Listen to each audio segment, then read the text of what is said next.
Hi you guys, मेरा नाम है ईना और मैं हूँ आपकी पर्सनालिटी डॉक्टर। जरा मेरे बाल थोड़े से अभी ठीक है। तो आज हम बात करने वाले हैं हमारे लास्ट पार्ट के बारे में, प्रॉब्ली जहां पर हम थोड़े और सेट ऑफ एचआर क्वेश्चंस को डिस्कस करने वाले हैं। तो क्या है कि ये वीडियो उन लोगों के लिए है जो अपने इंटरव्यू निकालना चाहते हैं और उन लोगों के लिए बिल्कुल भी नहीं है जिन्हें इंटरव्यू देने में कोई इंटरेस्ट नहीं है। तो स्पेशली ये वही लोग देखें जो इंटरव्यू देना चाहते हैं और इंटरव्यूज में बने रहना चाहते हैं, लाइफ लॉन्ग उनका काम है सर्विस करना, या फिर उनका काम है कि कहीं भी वो बैठे तो अपनी बातों से लोगों को आकर्षित करने। उनके लिए तो ये वीडियो है और बाकी लोगों के लिए नहीं है।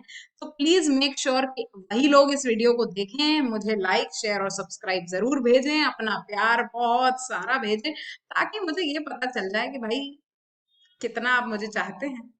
ठीक है। तो अब आ जाती हूँ मैं मेरे अगले क्वेश्चन ऑफ राउंड से, जहां पर मैं बात करने वाली हूँ आपसे बहुत और भी तरह के कुछ सवालों के बारे में। तो शुरू करते हैं।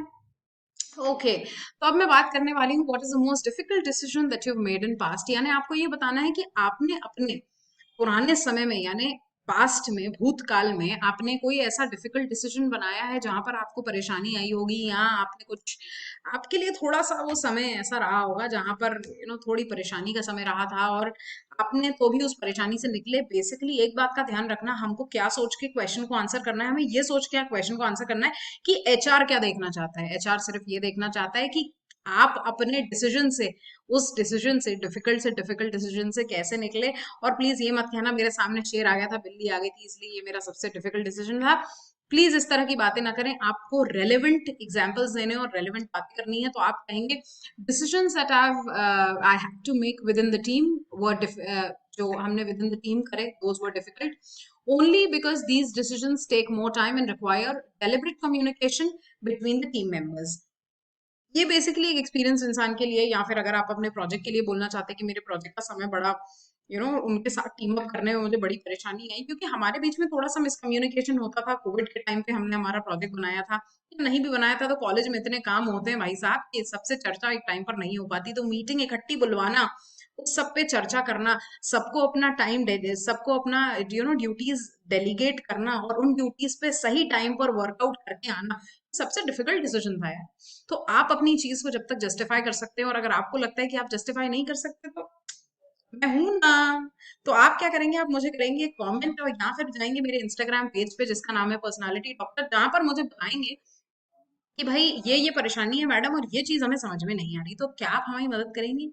तो मैडम कहेंगी बिल्कुल करेंगी, at your service madam. Okay. तो उसके बाद आ जाता है दूसरा, switching your stream was a difficult decision. अगर आपने कोई स्ट्रीम चेंज करी है, जैसे मैकेनिकल से आईटी में आ गए हैं, या सीएस से मैकेनिकल में चले गए हो, तो आपको इस तरीके के अपने एग्जांपल्स देने, या बीकॉम से बीए में चले गए, जैसे मैं, जब मेरे लिए स्कूल और कॉलेज एक थोड़ा सा डिफिकल्ट डिसीजन रहा था क्योंकि मैंने अपना स्कूलिंग जो था वो कॉमर्स से करा था, और उसके बाद जब मैं आई थी तो मैंने अपना जो ग्रेजुएशन था वो बीए से किया था, यानी आर्ट्स से करा था। तो मेरे लिए एक तो 5% वहां पे थोड़ा सा हमारे गिर गए थे। और उसके बाद फिर ये डिफिकल्ट डिसीजन था कि यार एकदम से अब ये कहाँ हम मैथ सॉल्व कर रहे हैं और कहाँ हम एकदम से ही, मतलब थ्योरी थ्योरी में आ गए, तो थोड़ी सी परेशानी होती थी। पर नो डाउट परेशानियां इसीलिए तो होती हैं कि हम उन्हें सॉल्व करें। और जिसने जीवन में परेशानी देखी ही नहीं, भाई साहब हम बता रहे हैं, उसका जीवन व्यर्थ था। क्योंकि परेशानियां जिस लेवल ऑफ एक्सपीरियंस को लेकर आती है ना, वो एक्सपीरियंस शायद कोई नहीं दे सकता आपको लाइफ में, कोई भी नहीं दे सकता। सो उन परेशानियों से डील करने के लिए इस परमात्मा से बहुत ज्यादा हम प्यार मांगेंगे, कहेंगे कि भैया आप ही हैं हमारे सब कुछ। तो हमारे साथ श्री रघुनाथ, तो इस बात की चिंता। तो आगे बढ़ते हैं हमारे अगले इसके साथ, तो जिसमें हम कहेंगे I come from a remote area and it has made a lot of difficult decisions, yet I have overcome some of this and sum it up with an example. यानी हमने यहाँ पर ये कहा है कि भाई मैं एक रिमोट एरिया से आता हूँ। अगर आप किसी गांव से या किसी ऐसी वीक जगह से आते हैं जहां पर आपको लगता है कि आपकी पढ़ाई संभव नहीं थी और इसी वजह से तो शायद आपके माँ बाप ने आपको बाहर भेजा, आपको पढ़ाई के लिए आगे बढ़ाया, आप एक छोटे से शहर से बैंगलोर, दिल्ली, कहीं पे भी शिफ्ट होकर आपने पढ़ाई करी है, तो ये डेफिनेटली बहुत डिफिकल्ट डिसीजन था और आपके माँ बाप के लिए भी, आपके लिए भी, सभी के लिए डिफिकल्ट डिसीजन था। पर आपने ये डिसीजन लिया क्योंकि आपको पता था कि आपको दुनिया के साथ आगे बढ़ना है, आपको समाज के साथ आगे बढ़ना है, और आपको अपने अपनी स्किल्स और अपनी पोटेंशियल्स पे इतना ज्यादा भरोसा था कि आपको पता था कि कहीं ना कहीं मैं जिंदगी में बहुत बेहतर करूंगा। और मुझे आज भी पता है कि जो आप कल थे उससे बेहतर आप आज हो जाएंगे, और आज से बेहतर आप कल हो जाएंगे, तभी तो आप अपने सारे प्रॉब्लम्स को रिजॉल्व कर पाएंगे। ठीक। उसके बाद आ जाते हैं मेरे अगला क्वेश्चन। तो मेरा अगला क्वेश्चन है, is there anything that makes you different from other employees. भाई बड़ा ही कॉमन क्वेश्चन है। यानी इस सवाल में आपसे ये पूछा गया है कि भाई ऐसी क्या चीज है जो आपको बाकी एम्प्लॉयज से अलग बनाती है। तो आप सबसे पहले यहाँ पर अपनी प्रोफेशनल स्किल्स बताएंगे कि मैं फॉर एग्जांपल अगर मैं आईटी सेक्टर का इंसान हूँ तो जावा, बूटस्ट्रैप, सीएसएस, ये वो फलाना ढिमका, जितनी भी आपको यहाँ पे बातें बतानी हो आप बताएं। ठीक। प्रोफेशनल स्किल्स में जैसे मुझसे पूछा जाता है तो मैं बताती हूँ कि मैंने एमए किया हुआ है, बीए किया हुआ है, फिर एमबीए किया हुआ है, पीएचडी कर रही हूँ। इसके अलावा 5 से 7 मेरे पास जो हैं सर्टिफिकेशंस हैं। मैं यूजुअली अपडेटेड रहती हूँ, तो मैंने डिजिटल मार्केटिंग का गूगल से कोर्स किया हुआ है, और बहुत सारी चीजें मैं ऐसी अपने बारे में अच्छी अच्छी बताऊंगी ताकि मेरा सिलेक्शन पक्का हो जाए। पहला। दूसरा आ जाता है area of expertise. Area of expertise में अपनी यूएसपी बता सकते हैं और वो चीजें बता सकते हैं जो आपकी एक्सपर्टीज है। आपकी अगर लैंग्वेज एक्सपर्टीज है तो आप लैंग्वेज एक्सपर्टीज बताएं। मैं अपने एक्सपर्टीज में यूजुअली कम्युनिकेशन बोलती हूँ, मैं इकोनॉमिक्स सब्जेक्ट के बारे में बताती हूँ, और उसके अलावा जो भी मेरी जैसे एरिया ऑफ एक्सपर्टीज है तो मैं उन चीजों को यहाँ पर बताऊंगी, और आपको अपनी एरिया ऑफ एक्सपर्टीज बतानी है। और अगर नहीं समझ में आता है तो सरकार हम तैयार हैं। ठीक। उसके बाद आ जाता है मेरा पर्सनल क्वालिटीज। मेरी पर्सनल क्वालिटीज क्या है? मेरी पर्सनल क्वालिटीज ये हैं कि मैं एक बड़ी ही अडेप्टिव टाइप की या मोल्डेबल टाइप की इंसान हूँ, जो जिस भी सिचुएशन आप मुझे देंगे मैं उस सिचुएशन में बिल्कुल ढल जाऊंगी आपके लिए, आपके साथ। ठीक। तो और सभी लोग मेरे को बड़ा प्यार करेंगे और सभी लोग मुझे अच्छे से चाहेंगे। मैं लीडर हूँ, और उसी सेम टाइम पर मैं टीम का भी एक काम करती हूँ, और मैं इतनी अच्छी लीडर हूँ कि मैं सभी लोगों को साथ में लेकर चलने की कोशिश करती हूँ। एक रिस्पॉन्सिबल इंसान हूँ, तो इस तरीके की मैं अपनी पर्सनल क्वालिटीज को यहाँ पर बताने की कोशिश करूंगी। ठीक। तो आपने यहाँ पर अपनी personal qualities, professional qualities, area of expertise, सभी चीजों से सामने वाले को बता दिया है कि भाई साहब आपके पास कोई विकल्प है नहीं, मैं ही हूँ एकदम बढ़िया इंसान जिसको आपको करना पड़ेगा सिलेक्ट। ठीक। तो हम आ जाते हैं हमारे अगले सवाल पे, और मेरा सवाल जो है ये कहता है, मेरा सवाल कहता है, describe 3 important things in your job. यानी आपको ये बताना है कि आपकी जॉब के लिए ऐसी क्या 3 इंपॉर्टेंट चीजें हैं, या आपके लिए ऐसी क्या इंपॉर्टेंट 3 चीजें हैं जो आपके लिए जॉब के बारे में बात करती हैं। यानी 3 ऐसी चीजें जिनसे आपके लिए जॉब बन जाती है। सबसे पहला रेप्यूटेशन, यानी एक रेप्यूटेड कंपनी में काम करने से मेरे लिए जॉब बनती है। दूसरा, वर्क बैलेंस करियर, यानी ऐसा नहीं कि पता चला 20 घंटे काम कर रहे हैं और घर ही नहीं आ रहे हैं, और पर्सनल हेल्थ की भी काम लग गए और आपके फैमिली भी आपको टाइम नहीं दे पा रहे हैं। ये सारी चीजें, वर्क बैलेंस बहुत इंपॉर्टेंट है। इसके बाद आ जाता है करियर एडवांसमेंट। यानी हमने यहाँ पे ये बता दिया कि भाई करियर एडवांसमेंट यानी सिर्फ आज नहीं, मैं अपनी ग्रोथ को सालों साल देखना चाहता हूँ। मैं अपनी ग्रोथ को आगे तक देखना चाहता हूँ, जहां पर मैं ये समझना चाहता हूँ कि भाई मैं आगे तक अपनी जिंदगी में काम करना चाहता हूँ। उसके लिए एक एडवांस्ड करियर, एक ऐसी कंपनी, एक डेवलपिंग कंपनी, एक ग्रोइंग कंपनी, एक चैलेंजिंग कंपनी, मुझे इस तरह की कंपनी में काम करना है जहां पर मैं जिंदगी भर ग्रो करूं। आज नहीं, मैं आज से 10 साल भी इसी कंपनी में काम करूं भली, पर ये कंपनी ऐसी होनी चाहिए जो मेरे करियर को और आप अपने साथ कंपनी को भी एडवांसमेंट मिले। ठीक। उसके बाद आ जाता है मेरा एक सेकंड एग्जाम्पल जो कहता है skills enhancement, happy work culture, या फिर पर्सनल ग्रोथ। सबसे पहला जिसमें मैंने, मेरे हिसाब से ये मेरा पर्सनल आंसर है, जिसमें मैं सबसे पहले समझती हूँ कि स्किल एनहांसमेंट, यानी मुझे जिंदगी भर सीखने को मिलता रहे, मैं जिंदगी भर सीखती रहूं, मेरे स्किल्स का एनहांसमेंट होता रहे, मेरी ग्रोथ नहीं मेरा डेवलपमेंट होता रहे। जिनको ये जानना है कि ग्रोथ और डेवलपमेंट में क्या फर्क है, मुझे कमेंट सेक्शन में जरूर बताएं, मैं उनको बताऊंगी कि ग्रोथ और डेवलपमेंट में क्या फर्क है। ठीक। तो मुझे क्या करना है, स्किल्स का एनहांसमेंट करना है, मुझे इसके अलावा क्या करना है, एक हैप्पी वर्क कल्चर में जाना है, यानी एक अच्छा वर्क कल्चर। ठीक। यानी जो मुझे खुशी दे। मैं ऑब्वियसली यार डेली ऑफिस आते हैं अपन 6-7 घंटे, 8 घंटे, 10 घंटे, 12 घंटे अपन इतना काम करते हैं, तो खुशी तो हो मुझे उस काम पे जाने की।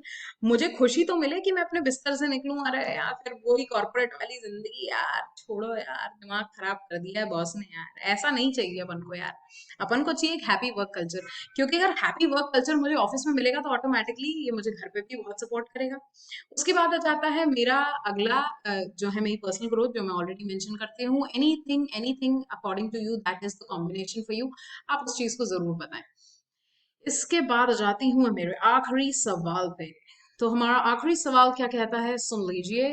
तो मेरा आखिरी सवाल कहता है that what do you expect from the company. आपकी कंपनी से क्या अपेक्षाएं हैं। कई बार एचआर जो है वो ये पूछ लेते हैं आपसे कि आपकी कंपनी से क्या अपेक्षाएं हैं भाई साहब, यानी आप कंपनी से क्या उम्मीद करते हैं या आप मुझसे क्या उम्मीद करते हैं। तो आप कहेंगे my expectation for the company would be to provide a work environment in which I can contribute to the team.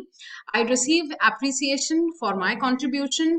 I have job stability and ability to grow with the company. यानी सबसे पहला हमने बता दिया कि एक अच्छा work environment मिले मुझे, दूसरा कि मैं एक टीम की तरह कंपनी में कंट्रीब्यूट करता रहूं, तीसरा कि मेरे कंट्रीब्यूशन जो है वो वेस्ट ना जाए, अगर मैं कंपनी के लिए एक एक्स्ट्रा स्टेप लेता हूं तो उसको अप्रिशिएट जरूर करा जाए, स्टेबिलिटी हो मेरी जॉब में। ऐसा नहीं कि मुझे 2 महीने के लिए आपने काम पे रखा और तीसरे महीने मुझे चेकआउट कर दिया, ऐसा नहीं।